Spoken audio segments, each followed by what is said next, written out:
الله الله، ده أنا شكلي هاكلها. تسلم إيدك.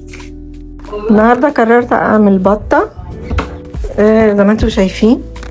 نقعتها في محلول مية ملحة مع ليمون كتير، ومع كمان قشر برتقان عصراه ونقعها كمان بقشره لحد ما الزفارة دي نزلت منه.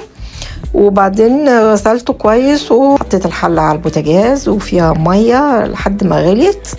رحت ساقطة البطة معاها بقى ايه، معاها بصلاية وطماطماية وجزراية، حاطة حبهان وحاطة مستكة وحاطة ورق لوري، وعلقت عليها كويس جدا لحد ما استوت بقت زي الزبدة، يعني لمدة ساعة كده أو أكتر شوية حسب بقى البطة وحجمها عندك تكون إيه. وبعدين عملت لها دريسنج بقى جميل قوي كده، عصرة عليه ليمون، ده الليمون ده أساسي جدا في البطة دي.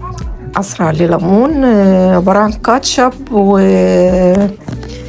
كاتشب وليمون وملح وفلفل اسود وزيت، ودهنتها عليها ودخلتها بقى الفرن. البطة هي اتحمرت، وانا دلوقتي هقلبها على الناحية التانية. وهنا بقى كنت انا عاملة كوكتيل محاشي، ورق عنب وكوسة وفلفل وممبار وبدنجان. كنت عاملة كوكتيل وعلى فكرة كنت عاملاهم كلهم في حلة واحدة، ما عدا طبعا الممبار ده دي قصة تانية لوحديها، بيتسلق في مية بيتحمر.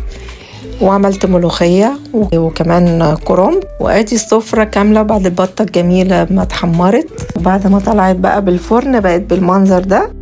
المرة اللي جاية اقول لكم بقى على خلطة المحشي واجيب لكم الطريقة بالظبط، وبالهنا والشفا.